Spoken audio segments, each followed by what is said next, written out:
Very good morning students. Today we are going to discuss about the speed. ठीक है, उसकी speed कितनी होती है कि अलग अलग मीडियम में स्पीड जो है साउंड की वो कैसी होती है। जैसे अगर हम यहाँ पे बात कर रहे हैं तो हमें बड़े आराम से कंफर्टेबली आवाज़ सुनाती है। ठीक है, अगर हम बात करेंगे लिक्विड के अंदर मतलब पानी के अंदर अगर हम चले जाते हैं तो क्या हमारी स्पीड ऑफ साउंड में कोई फर्क पड़ेगा, या अगर हम सॉलिड के थ्रू बात करते हैं तो क्या स्पीड ऑफ साउंड में कोई फर्क पड़ेगा, उसके बारे में आज हम डिस्कस करने जा रहे हैं। ठीक है, तो देखो क्या है speed of the sound in the different medium. तो सबसे पहले केस लेते हैं हम सॉलिड का केस। तो सॉलिड के केस को समझने से पहले हम उसकी एटॉमिक स्ट्रक्चर के बारे में देख लेते हैं। देखो एटम्स में जो मॉलिक्यूल्स होते हैं, सॉलिड में जो एटम्स होंगे ये मॉलिक्यूल्स होंगे। ठीक है, सॉलिड्स में जो एटम या मॉलिक्यूल्स होंगे they are very closely tightly packed to each other, यानी कि एक मॉलिक्यूल के साथ दूसरा मॉलिक्यूल जो वो बड़ा टाइटली बाउंडेड होगा। ठीक है, if I create some kind of the disturbance, अगर मैं किसी तरह की डिस्टरबेंस क्रिएट करता हूं तो क्या होगा, ये डिस्टरबेंस बड़ी फास्टर रेट से ट्रांसफर होगी किसको, आगे वाले मॉलिक्यूल को। अगर ये मॉलिक्यूल डिस्टरबेंस क्रिएट होने की वजह से डिस्टर्ब हुआ, वाइब्रेशन करने लगा, तो इमीडिएटली ये वाइब्रेशन किसको पहुंच जाएगी, आगे वाले मॉलिक्यूल को, उससे आगे वाले मॉलिक्यूल को, फिर उससे आगे, फिर उससे आगे। इस तरह से ये वाइब्रेशन जो है बड़ी फास्ट रेट से one molecule to another molecule ये ट्रांसफर होगी। ठीक है, ऐसा क्यों हो रहा है, because of the molecular arrangement of the solid.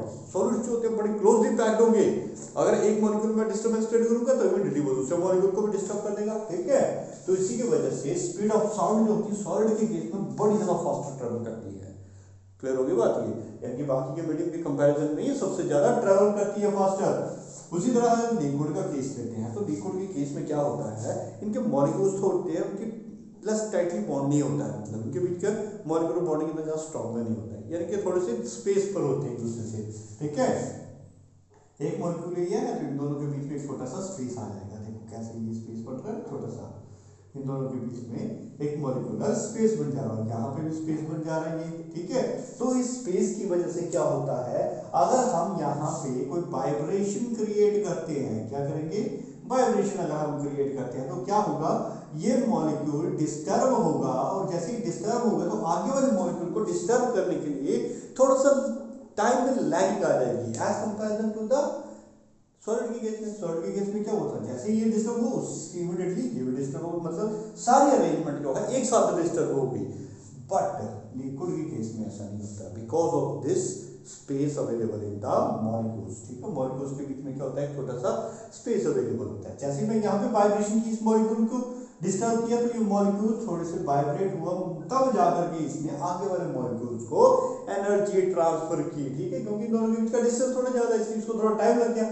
ठीक है, तो अगर मैं यहाँ से कोई बात करता हूँ, मान लो अगर यहाँ से यहाँ तक पहुंचने के लिए, साउंड को पहुंचने के लिए 1 सेकंड का टाइम लगा, तो लिक्विड के केस में ये टाइम जो है 5 सेकंड का हो जाता है। ठीक है, क्यों, because of the available in the space. ये स्पेस अवेलेबल होने की वजह से लिक्विड में साउंड जो है वो कम रेट से ट्रेवल करती है as comparison to the solid.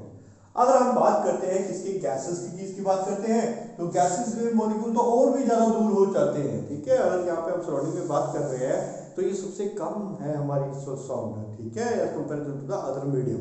बाकी के मीडियम कौन से, सॉलिड और गैस लिक्विड। तो गैसेस के केस में क्या होता है, ये मॉलिक्यूलर अरेंजमेंट और ज्यादा इंक्रीज कर जाता है। देखो ये मॉलिक्यूलर अरेंजमेंट क्या होगी, और ज्यादा बढ़ गई। ठीक है, पहले के केस में ये कम थी, लेकिन एयर के केस में क्या हुआ, गैसेस मतलब एयर के केस में क्या हुआ, ये मॉलिक्यूलर अरेंजमेंट और ज्यादा इंक्रीज कर गई। अरे मॉलिक्यूलर अरेंजमेंट इंक्रीज कर गई और मैं यहाँ से इसको डिस्टर्बेंस क्रिएट कर रहा हूँ।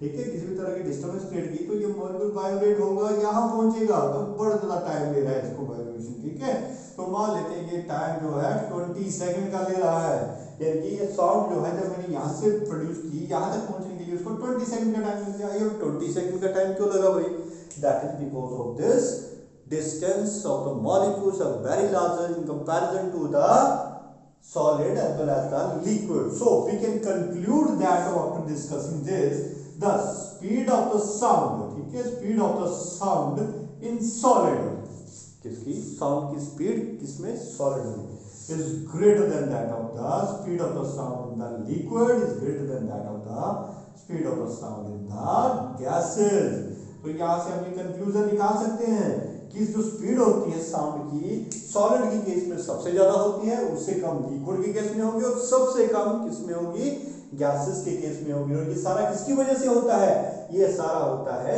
इन एटम और मॉलिक्यूल्स की अरेंजमेंट की वजह से। सॉलिड की केस में ये बड़े टाइटली पैक्ड होते हैं, तो एक को डिस्टर्ब करोगे तो सारे डिस्टर्ब हो जाएंगे। लिक्विड के केस में ये लेस टाइटली पैक्ड होते हैं, इनके बीच में स्पेस होता है, जबकि गैस के केस में ये स्पेस ज्यादा इंक्रीज हो जाता है। क्लियर होगी बात ये, ठीक है। तो this one is the speed of the sound in the different medium. Now let us discuss, हमारे पास आता है इफेक्ट ऑफ द टेम्परेचर। अरे टेम्परेचर कितना इफेक्ट करता है स्पीड ऑफ साउंड। अगर मैं यहाँ पे बात कर रहा हूँ तो बात करने पर बताओ, मैं अगर टेम्परेचर को भी इंक्रीज करता जाऊँ तो मेरी स्पीड ऑफ साउंड में कोई फर्क पड़ेगा? यस पड़ेगा। कितना? 0 डिग्री सेल्सियस पर अगर हम देखते हैं तो हमारी स्पीड ऑफ साउंड होती है कितनी, 331 मीटर पर सेकेंड, यानी कि 331 मीटर पर सेकेंड की स्पीड होती है। कहां पर? जब टेम्परेचर कितना रखा जाता है, 0 डिग्री सेल्सियस रखा जाता है। मान लो यही टेम्परेचर, जो नॉर्मल टेम्परेचर हम लेते हैं 20 डिग्री सेल्सियस, अगर मैं 20 डिग्री सेल्सियस की बात करता हूं तो ये होती है 340 मीटर पर सेकेंड बन जाती है। कितने बन जाती है? 340 मीटर पर सेकेंड। उसी तरह से अगर 2 डिग्री राइज करता हूं इसमें तो ये वैल्यू बन जाएगी कितनी, 342.1 मीटर पर सेकेंड। दैट मीन यहां से हम ये कंक्लूजन निकाल सकते हैं कि with the rise in the 1 degree Celsius in the temperature, अगर टेम्परेचर में मैं 1 डिग्री सेल्सियस का राइज करता हूं तो there is increase in the speed of the sound by the amount 0.6 metre पर सेकेंड। यानी कि जब मैं किसी भी टेम्परेचर, देखो यहाँ पे मेरे पास एक रूम अवेलेबल है, यहाँ पे स्पीड ऑफ साउंड है 332 मीटर पर सेकेंड है, ठीक है। अगर मैं यहाँ पे 1 डिग्री सेल्सियस का टेम्परेचर राइज कर देता हूँ तो इसकी स्पीड कितनी बन जाएगी, 332.6।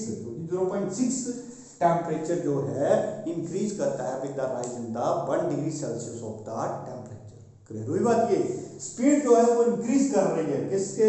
With the rise in the temperature. Temperature के बढ़ने के साथ साथ स्पीड ऑफ द लाइट भी क्या होती है, so it's not light, it's the speed of the sound will also be increases by the amount of the 332.6, ठीक है। और कितने डिग्री सेल्सियस राइज करोगे, 1 डिग्री सेल्सियस।